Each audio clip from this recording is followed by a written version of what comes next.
Gujarat ATS में बड़ी कामयाबी हासिल हुई है। गुजरात एटीएस ने आईएसआईएस के एक ऐसे मॉड्यूल को डिकोड किया जिसका मकसद था देश में एक बड़ी आतंकी वारदात को अंजाम देने का। इसके लिए बाकायदा आतंकियों ने पूरा होमवर्क किया। हथियारों की तस्करी की गई, तस्करी करके हथियारों को गुजरात पहुंचा दिया गया। ये उन आतंकियों की तस्वीर में दिखा रहा हूं मैं आपको, जिनके चेहरे ढके हुए थे और जिनके पास से सामान बरामद हुआ था। इससे पहले मंसूबा कामयाब होता, उसके पहले खेल डिकोड करके खत्म कर दिया। 3 जो मुख्य आरोपी हैं उनको अभी तक हम पकड़ लिए हैं। ये देश में आतंकवादी घटना को अंजाम देने के लिए कुछ कार्रवाइयां कर रहा है, जिसके अंदर एक बॉक्स में अच्छे से रैप किए हुए एक डब्बे के अंदर 3 वेपन मिल गए। आईएसआईएस का प्लान एक्सपोज, आतंकी साजिश डिकोड। लखनऊ, दिल्ली, अहमदाबाद में कई सेंसिटिव प्लेसेज और भीड़भाड़ वाले जगहों की रेकी की है। 3 ट्रेंड आतंकी गिरफ्तार, साजिश के कहां तक जुड़े हैं तार। ये भारत में मोटे प्रमाण में मतलब बड़ी लोगों को नुकसान पहुंचा पाए इस तरह की आतंकवादी घटना को अंजाम देना चाहता था। प्लानिंग तो पूरे देश में कई जगहों पर आतंकी हमलों को अंजाम देने की थी, लेकिन गुजरात एटीएस की चौकसी की वजह से बड़ी आतंकी साजिश का प्लान डिकोड हो गया। गुजरात एटीएस ने 3 ट्रेंड आतंकियों को गिरफ्तार किया है, जो हथियारों के एक्सचेंज के लिए गुजरात आए हुए थे, लेकिन वहां एटीएस के चक्रव्यूह में फंस गए। गुजरात एटीएस की कंप्लीट जो टीम है उसने टेक्निकल एनालिसिस और ह्यूमन इंट के आधार पे एक अच्छा मॉड्यूल पकड़ा है, जिसमें 3 जो मुख्य आरोपी हैं उनको अभी तक हम पकड़ लिए हैं। 3 लोग हैं, इनमें से पहले आरोपी को हमने अरेस्ट करके इसका रिमांड लिया है, उसमें हमें 17/11 तक उसका रिमांड मिला है।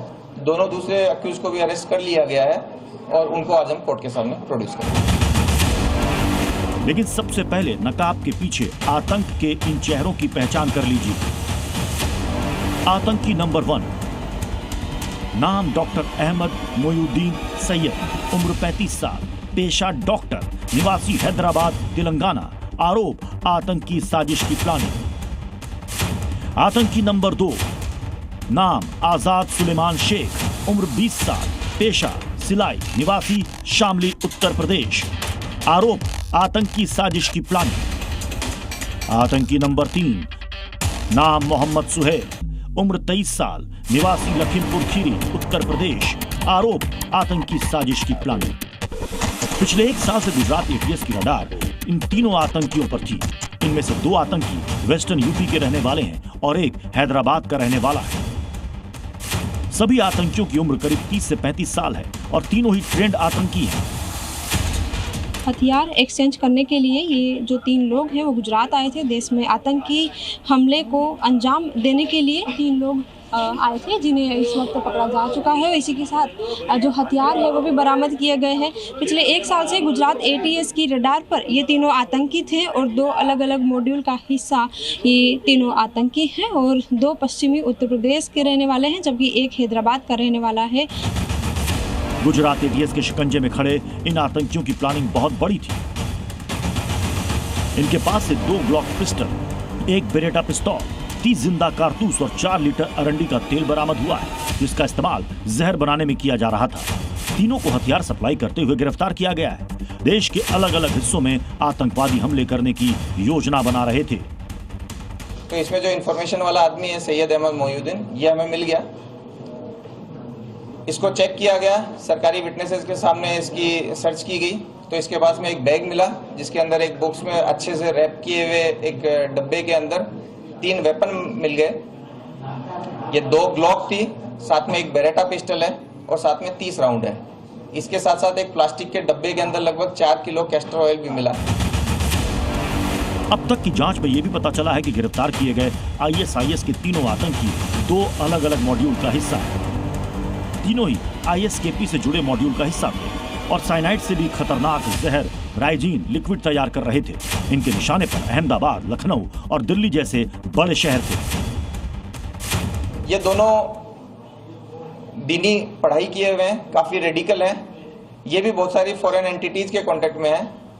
इन दोनों ने मिलकर लखनऊ, दिल्ली, अहमदाबाद में कई सेंसिटिव प्लेसेज और भीड़भाड़ वाले जगहों की रेकी की है। साथ ही इन लोगों का जो मूवमेंट है वो कश्मीर में भी दिखाया। जाहिर तौर पर गुजरात एटीएस की इस कार्रवाई से एक बड़ा आतंकी खतरा टल गया है। लेकिन सवाल है कि इनका नेटवर्क कितना बड़ा है, फंडिंग कहां से आ रही थी और हथियारों को कहां ले जाने की तैयारी थी। अब सुरक्षा एजेंसी इन सभी सवालों के जवाब तलाशने में जुटी है। ब्यूरो रिपोर्ट, जी मीडिया। और अब बात घाटी में टेरर पर सर्जिकल स्ट्राइक। जम्मू कश्मीर में पुलिस और सुरक्षा बलों की तरफ से बड़े पैमाने पर आतंक रोधी अभियान शुरू किया गया और इसी अभियान के शुरू होने के सिर्फ 24 घंटे बाद सुरक्षा बलों ने उन लोगों के खिलाफ कार्रवाई शुरू कर दी जो पाकिस्तान और पाकिस्तान अधिकृत कश्मीर से वहां के निर्देशों पर काम कर रहे थे। ये कदम कश्मीर घाटी में आतंकवाद को सपोर्ट करने वाले पूरे नेटवर्क को तोड़ने में आखिरी कील साबित हुआ। टेरर नेटवर्क पर प्रहार, घाटी में एक्शन जोरदार। कश्मीर में नापाक साजिश पर सबसे बड़ी रेड। जम्मू कश्मीर में आतंकवाद का समर्थन करने वालों की शामत आ गई। जम्मू कश्मीर में पुलिस के काउंटर इंटेलिजेंस विंग यानी CIK ने आतंकवादियों के समर्थकों और देश विरोधी तत्वों के खिलाफ एक बड़ा अभियान छेड़ रखा है। कल घाटी की 2 जेलों में CIK ने रेड किया तो दूसरे दिन भी ओवरग्राउंड वर्कर्स और सोशल मीडिया पर आतंकियों के समर्थकों के खिलाफ बड़ी कार्रवाई चल रही। पुलवामा से लेकर बारामूला तक पुलिस ने कई ठिकानों पर छापे मारे। जम्मू कश्मीर पुलिस की काउंटर इंटेलिजेंस विंग ने आतंकवादियों के सोशल मीडिया नेटवर्क पर नकेल कसने के लिए 6 जिलों में 10 जगहों पर रेड मारी और टेरर मॉड्यूल पर पूरी प्लानिंग के साथ पुलवामा, शोपियान, श्रीनगर, बारामूला और कुलगाम में एक साथ छापेमारी की। सुबह सुबह हुए इस ऑपरेशन में पुलिस ने कई digital device, mobile phone, laptop और स्टोरेज डिवाइस जब्त की जिनकी फॉरेंसिक जांच की जा रही है। कश्मीरी नागरिक हैं वो POK और पाकिस्तान में बैठकर आतंकवादी गतिविधियों को प्रोत्साहन दे रहे हैं। तो इसी सिलसिले में कई लोगों को भी गिरफ्तार किया गया है। विशेष तौर पर जो कुलगाम और पुलवामा क्षेत्र हैं तो वहां से ये गिरफ्तारी की गई हैं और उनसे पूछताछ फिलहाल चल रही है। तो इसी तरह श्रीनगर में भी कई जगहों पर जो है छापेमारी की गई है। सूत्रों के मुताबिक इन संदिग्धों पर सोशल मीडिया के जरिए राष्ट्र विरोधी और भड़काऊ सामग्री फैलाने का आरोप है। कई संदिग्धों को हिरासत में लिया गया है जबकि कुछ पर नजर रखी जा रही है। अधिकारियों के मुताबिक इस कार्रवाई का मकसद सोशल मीडिया पर आतंकवाद का महिमामंडन करने और सांप्रदायिक तनाव फैलाने वालों की पहचान कर उन्हें रोकना है। घाटी में आतंकियों और उनके समर्थकों के लिए सोशल मीडिया एक बड़ा हथियार बन चुका है। कभी धमकी देने के लिए तो कभी उग्रवादी विचार फैलाने के लिए ऑनलाइन नेटवर्क का इस्तेमाल किया जा रहा था। कश्मीर में शांति को बहाल करने के लिए हमारी सिक्योरिटी फोर्सेस जिस तरीके से कटिबद्ध है, मुझे उम्मीद है कि आने वाले समय में कश्मीर में हालत सामान्य रहेंगे और लोगों के अंदर जो एंटी नेशनल्स हैं, जो देश के खिलाफ काम कर रहे हैं, जो टेरर फंडिंग में इन्वॉल्व हैं, उनको एक अच्छा सबक मिलेगा और कश्मीर में हालत जो है वो सामान्य होना शुरू हो जाएगी। लेकिन अब सुरक्षा बलों के एक्शन से साफ है कि जो भी शांति और स्थिरता बिगाड़ने की कोशिश करेगा, जो भी आतंकवादियों की मदद करेगा, जो भी दहशतगर्दी में शामिल होगा, उस पर शिकंजा कसना तय है। ब्यूरो रिपोर्ट, जी मीडिया। ये कार्रवाई की तस्वीरें आपने देखी, लेकिन सवाल ये खड़ा होता है कि सुरक्षा एजेंसीज को अचानक इतने बड़े पैमाने पर इस छापेमारी अभियान की शुरुआत क्यों करनी पड़ी। उसके पीछे की वजह है सुरक्षा एजेंसीज को यानी इंटेलिजेंस एजेंसीज को मिली खुफिया इनपुट ये कि जम्मू कश्मीर को एक बार फिर निशाना बनाने की तैयारी है, उसको वापस अस्थिर करने की तैयारी है। और क्या क्या इनपुट है वो पूरा सिलसिलेवार तरीके से बताता हूं आपको। इनपुट ये कि लश्कर, जैश और हिजबुल और इनके साथ जमात इस्लामी, ये सारे संगठन आतंकी हमले का प्लान कर रहे हैं। POK में हमले की प्लानिंग को लेकर के अक्टूबर में इन्हीं संगठनों की खुफिया बैठक हुई। आतंकी संगठनों के जितने स्लीपर सेल हैं उसी स्लीपर मॉड्यूल को वापस एक्टिव करने के निर्देश दिए। ऑपरेशन सिंदूर में पाकिस्तान का जो नुकसान हुआ, जिस तरीके से आतंकी ठिकानों को खत्म किया गया, उसका बदला लेने के निर्देश जारी किए गए इन आतंकी संगठनों की तरफ से। और इसी के बाद ये इनपुट आया और उसी के बाद ये छापेमारी अभियान चलाया गया ताकि टेरर नेटवर्क खत्म हो सके। उत्तर प्रदेश ATS ने दंगा भड़काने की बड़ी साजिश को नाकाम किया। दिल्ली से सटे ग्रेटर नोएडा के से फरहान सिद्दीकी नाम के शख्स को गिरफ्तार किया गया और उस पर आरोप ये कि फरहान सिद्दीकी धार्मिक पुस्तकों को छापने के नाम पर दंगा फैलाने की साजिश रच रहा था।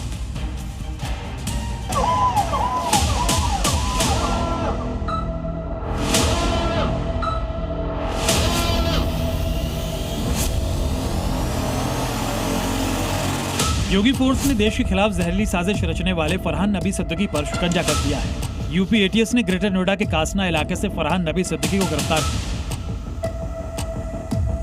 फरहान सिद्दीकी पर आरोप है कि वो धार्मिक किताबों को छापने के नाम पर उन्माद फैलाने, दंगा कराने की साजिश कर रहा था। जानकारी के मुताबिक फरहान नबी, नासी तोरबा और कुछ और लोगों ने कंपनियां बनाई जिनके जरिए ये लोग ग्रेटर नोएडा के कासना में किताब छाप रहे थे, जिसका कंटेंट बेहद आपत्तिजनक था।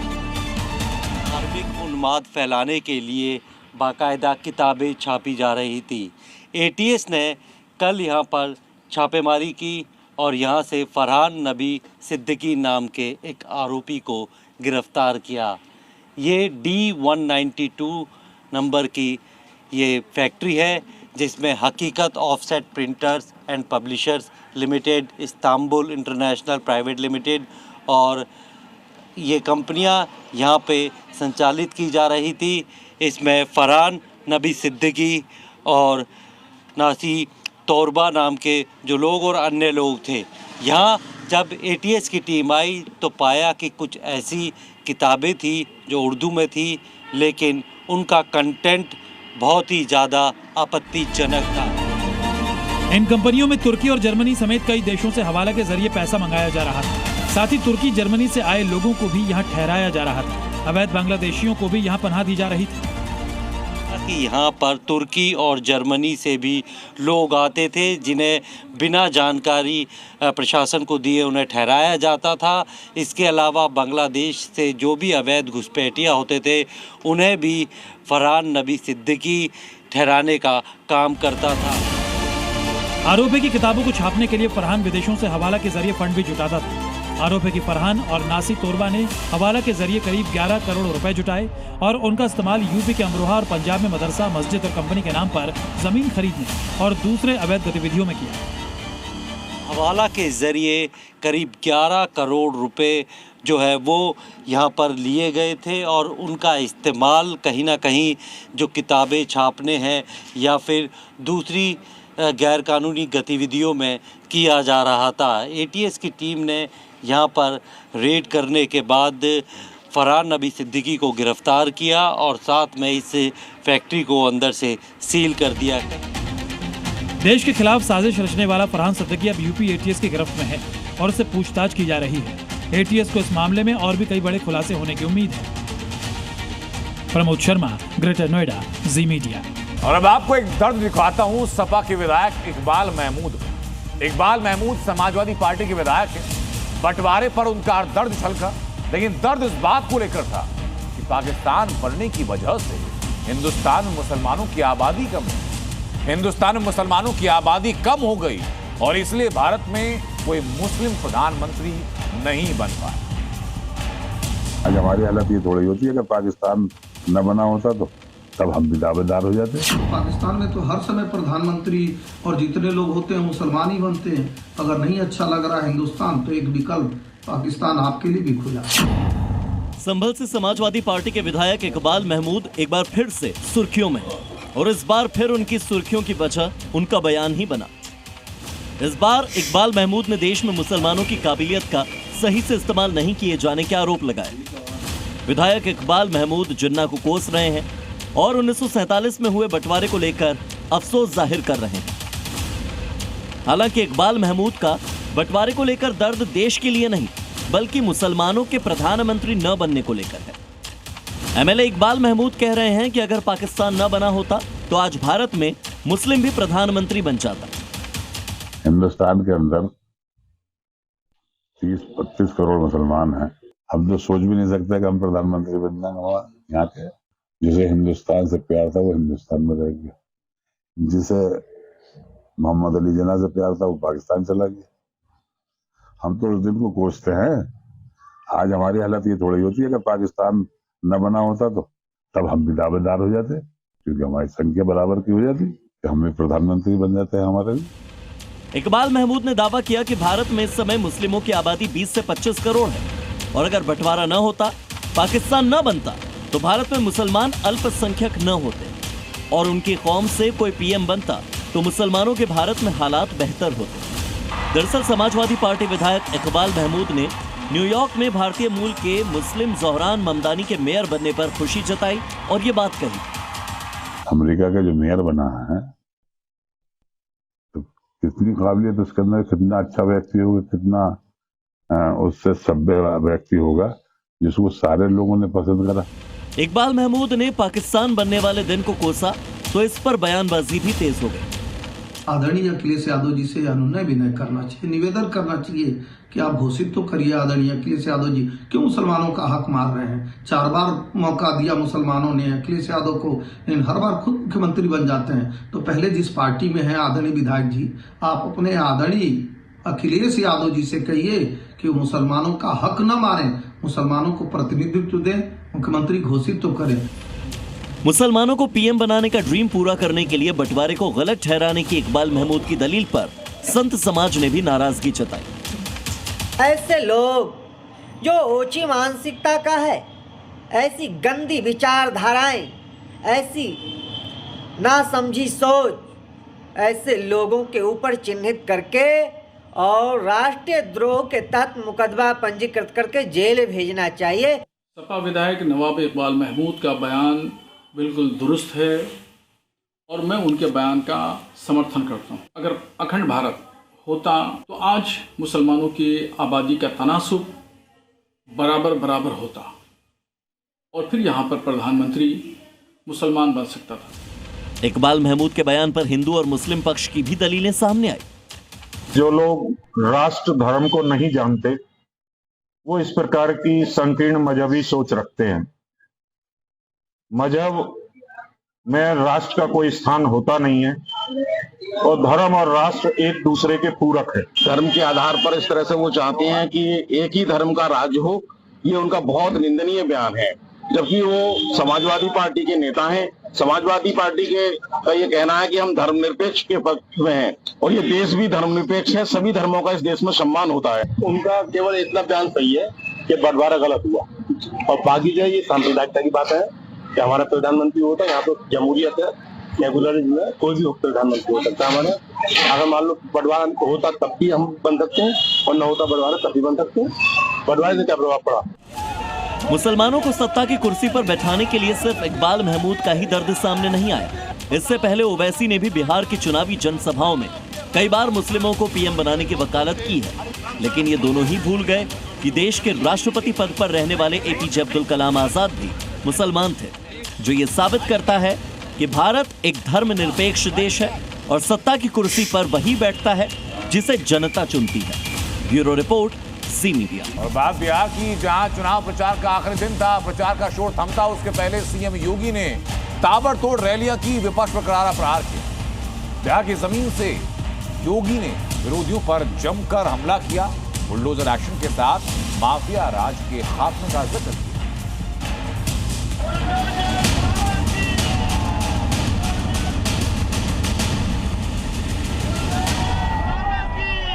बेटी की सुरक्षा और व्यापारी की सुरक्षा में किसी ने सेंध लगाया तो मान करके चलो कि यमराज के घर का रास्ता उसका पक्का। बुलडोजर फिर तैयार है उसकी हड्डी पसली एक करने के लिए। I love bulldozer Baba, I love bulldozer Baba, I love bulldozer Baba, I love bulldozer. Bihar में चुनाव प्रचार थम गया। अब 11 नवंबर को दूसरे और अंतिम चरण का मतदान होगा और 14 नवंबर को ये पता चलेगा कि जनता ने बिहार का सिंहासन किसे सौंपा है। लेकिन प्रचार के अंतिम दिन यूपी के सीएम योगी आदित्यनाथ ने 4 जगहों पर धुआंधार प्रचार कर विपक्ष पर करारा प्रहार किया। बिहार में जंगल राज लाने वाले कौन लोग थे? बिहार के नौजवानों के सामने पहचान का संकट खड़ा करने वाले कौन लोग थे? बहनों और भाइयों, अगर इस पाप का कोई भागीदार है तो भागीदार कोई और नहीं, ये कांग्रेस और आरजेडी ही इसका भागीदार है। मौका भले ही बिहार में प्रचार का था, लेकिन यूपी में होने वाले 2027 की लड़ाई भी बिहार की जमीन पर दिखाई दी। महागठबंधन में शामिल समाजवादी पार्टी पर भी सीएम योगी जमकर बरसे और 2017 के पहले यूपी में किस तरह माफिया राज हावी थी, इसका जिक्र भी उन्होंने किया। साथ ही ये भी बता दिया कि यूपी अब बदल चुका है, जहां बहन बेटियों की सुरक्षा से खिलवाड़ करने वालों का टिकट वहां यमराज तुरंत काट देता है।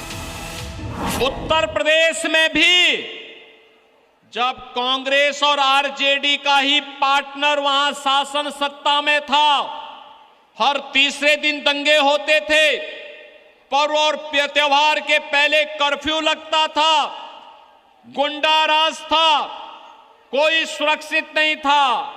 वहां पर पहले से ही हमने बोल रखा है, अगर बेटी की सुरक्षा और व्यापारी की सुरक्षा में किसी ने सेंध लगाया तो मान करके चलो कि यमराज के घर का रास्ता उसका पक्का।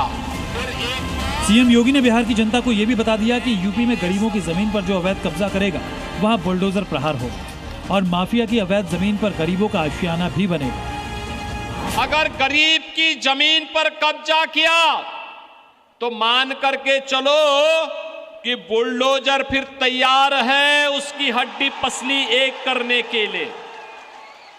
और उत्तर प्रदेश में जितने भी दुर्दांत माफिया थे, इन सभी माफिया की संपत्ति को जब्त करके गरीबों की हवेली बना दी गई। वहां पर दंगा फसाद समाप्त, न कर्फ्यू है न दंगा है, यूपी में सब चंगा। सीएम योगी ने बिहार में 24 जनसभाएं की और एक रोड शो भी किया जिसमें भारी तादाद में लोग जुटे। सीएम योगी की पहली जनसभा जब सीवान में हुई थी तो उनका इतना क्रेज दिखा कि उनके स्वागत में वहां 3 बुलडोजर भी रखे गए। बुलडोजर बाबा के जमकर नारे लगे, तालियों की गड़गड़ाहट से पूरा इलाका गूंज उठा, जो ये बताने के लिए काफी था कि यूपी हो या बिहार, हर जगह बुलडोजर बाबा की है जय जयकार। ब्यूरो रिपोर्ट, जी मीडिया। लेकिन बिहार में चुनाव के बीच ही जनशक्ति जनता दल के संस्थापक तेज प्रताप यादव को केंद्र सरकार ने वाई कैटेगरी की सुरक्षा मुहैया कराई। तेज प्रताप को बिहार के रण में कई दुश्मन नजर आ रहे हैं और उसी के बाद तेज प्रताप यादव ने केंद्र सरकार से मांग की कि उनको सुरक्षा दी जाए और अब केंद्र की तरफ से तेज प्रताप को दी गई है Y+ श्रेणी की सुरक्षा। दुश्मन सब लगा हुआ है ना। पहली बार अपने पिता और बिहार के पूर्व मुख्यमंत्री लालू प्रसाद यादव से अलग होकर चुनाव लड़ रहे जनशक्ति जनता दल के संस्थापक तेज प्रताप यादव को बिहार के रण में कई दुश्मन नजर आ रहे हैं। बिहार के चुनाव में तेज प्रताप यादव को अपनी जान का खतरा नजर आ रहा है। हाल ही में तेज प्रताप यादव ने केंद्र सरकार से अपनी सुरक्षा बढ़ाने की मांग की थी, जिसके बाद केंद्र सरकार ने Y+ कैटेगरी की सुरक्षा प्रदान की। गृह मंत्रालय के आदेश के बाद CRPF की टीम उन्हें सुरक्षा कवर देगी। तेज प्रताप यादव को ये सुरक्षा VIP प्रोटेक्शन लिस्ट के तहत दी गई है। क्योंकि मेरे ऊपर खतरा है ना, मेरा हत्या भी लोग करा देगा। अब है दुश्मन सब लगा हुआ है ना। तेज प्रताप को सुरक्षा दिए जाने पर आरजेडी की तरफ से कोई बयान आता, उससे पहले ही बीजेपी सांसद श्रीकांत दुबे ने सिक्योरिटी पर राजनीति नहीं करने की अपील की। होगा सिक्योरिटी एक ऐसी चीज है जिसके ऊपर की कभी कोई चर्चा नहीं करनी चाहिए और इस पे कोई राजनीति नहीं होती है। मुझे लगता है कि उनको आवश्यकता होगी और केंद्र सरकार ने इसलिए उनको Y+ सिक्योरिटी दी है। इसका कोई मतलब नहीं। अब तेज प्रताप जी चुनाव जीतेंगे कि नहीं जीतेंगे, क्या कर रहे हैं नहीं कर रहे हैं, ये तो भविष्य बताएगा ना। अभी तो वो बेचारे खड़े हुए हैं।